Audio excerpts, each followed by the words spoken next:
So I pretty much got this soldered up, heat shrink back on. One thing I was going to say before was, can I get a male connector? Here we go. You want to make sure that your bullet goes into the housing. Make sure that your solder is going to pretty much cover your bullet. What I like to do is just put the solder or the heat shrink all the way to the bullet. Then push it over, and then you can get that bullet in.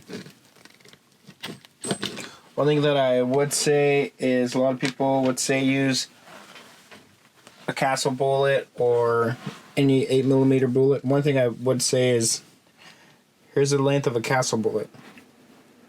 This is a full length of a QS8 connector bullet.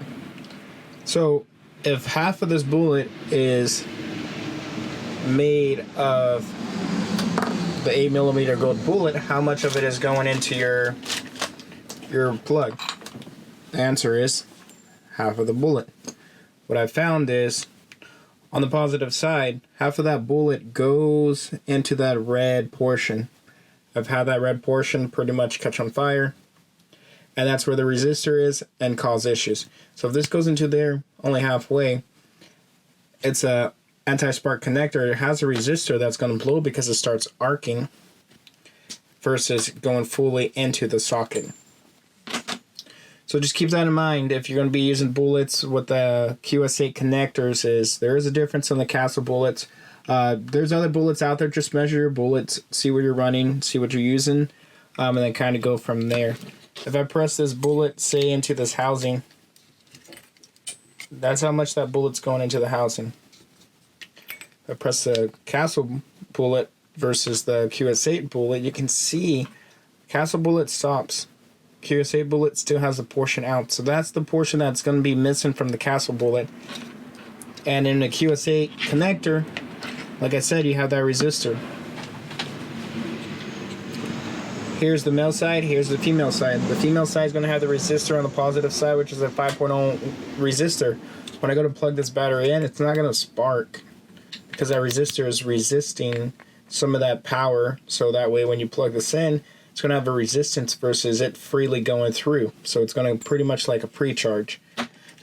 So you can tell if this was to go into this housing. Here's that anti-spark side of it, which is the positive side. And then you have your ground side, which is just your common ground as well. And they both have pretty much 8mm diameter bullets on one side of the male side, and the female side is going to accept it.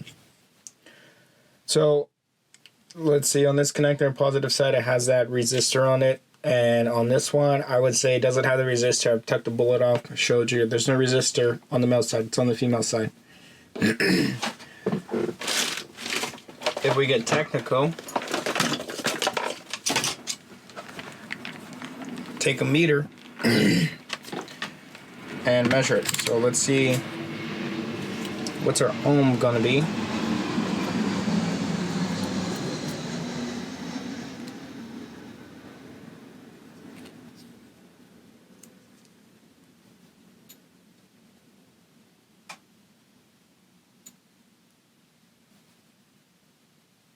We're getting 5.5.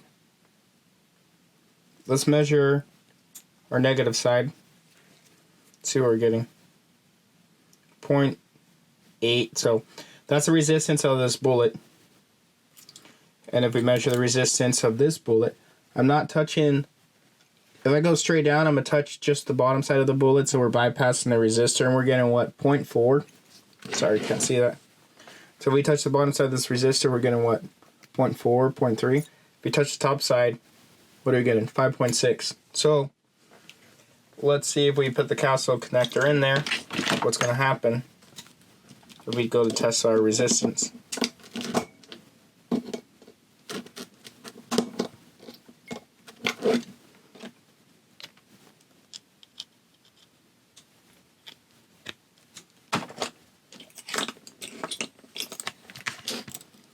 So let's go to test it as well.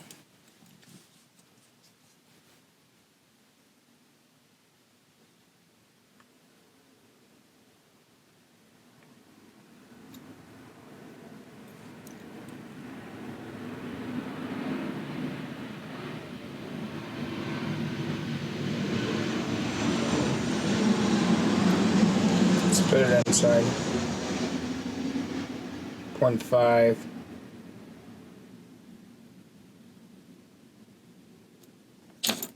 Take that bullet out just a little bit.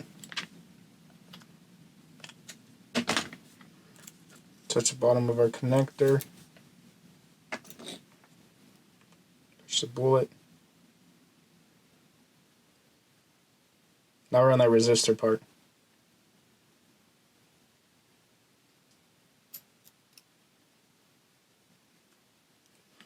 So it is finicky because if I press this all the way down, we should be going past the resistor, which is right here. Measure it. 0.4. So it seems like we're touching the bottom of that. So it is going to make contact, but what I've had in the past is it's barely making that contact. And I've had this resistor part of it burn up. And what we had once that burned up is it started smoking, and I was trying to figure out what was going on, check the battery. Pull the wires back, and I had power at the wires, but then nothing really in here. So this is going to pretty much do a good job of plugging it in. If I had a regular battery and I plug it in, it's going to spark like psh, psh, psh. So just keep that in mind. Why using QS8s is a little bit safer versus regular speed run builds. If you use EC5s, things like that. It's just a preference. You don't have to use these, but this is what Castle recommends, so I would recommend using them as well. Just a quick overview of those connectors and why they're recommended for use. So you can use what you want. Just keep in mind when you get the XLX2, it recommends using QS8 connectors. So just follow what they're recommending.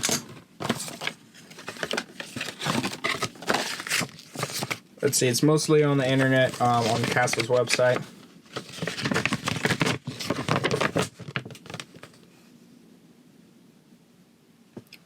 The Mamba XLX2 requires the use of connectors designed for 150 plus amps continuous, example Castle 6.5 polarized or 8mm bullets, driver's ed guide connectors, and power wiring. Mamba XLX2 is not intended for human or animal propulsion. So I would say they're recommending on this portion of a 6.5 or 8, but on the website I believe it says to use QS8 connectors. So hopefully you can kind of follow that driver's ed guide. Hopefully you can kind of scan that QR code. But I'm not going to go too much in detail. You can use whatever you want. Do what you want. Whatever's going to work for you. But in my case, I'm going to use the XLX2 with the QS8 connector. I've had pretty much wire this up just to see power. And you can tell this wire is pretty thin. This is 14 gauge wire. This would be for cat pack. Honestly, I didn't wire this up. This was just something I thought was in someone's mind a good idea, but at the end of the day, it's not a good idea to run IC5s. If you're running a stock setup, this might be a good idea. If you're not pushing a lot of power, this has capability, but right now this is our bottleneck for it.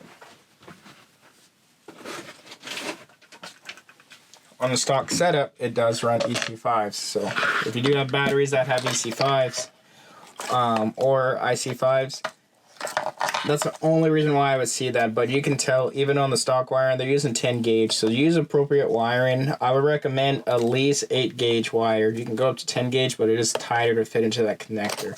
So just keep that in mind when you're wiring up your ESC, why you want to use a thicker wire, so you don't create a bottleneck. And the more flow you can get through this wire, the bigger the wire is, the less resistance, the more flow. So that's just a rule of thought, or a tip I would say, is the bigger your wire, the more flow. It's like a water hose. If your water hose is smaller, water's trying to go through, you can't get that water through. You open it up, you're going to have more flow, less resistance. So it's like with the power, you got 500 volts, no amps. You got 500 volts with 200 amps, now that's going to shock you. The amps is moving the power. Same thing with your wire. You can have 32 volts through this, but your wire is your constriction as well as your connectors. So use what you want. At the end of the day, have fun. It's just preference. I'm using QS8s. You don't have to use QS8s. You don't have to solder it like this. soldering it like this is just pretty much making a hot pot. Hot pot is used in wiring. If you're doing a lot of wires, you pretty much got a pot of solder. You put flux on one side, you dip your wire in your flux, and you dip it in your solder pot, and then you can now touch these two wires together that has solder, and it's going to make them easy. So you're pretty much tinning them at the same time and soldering versus tapping a wire.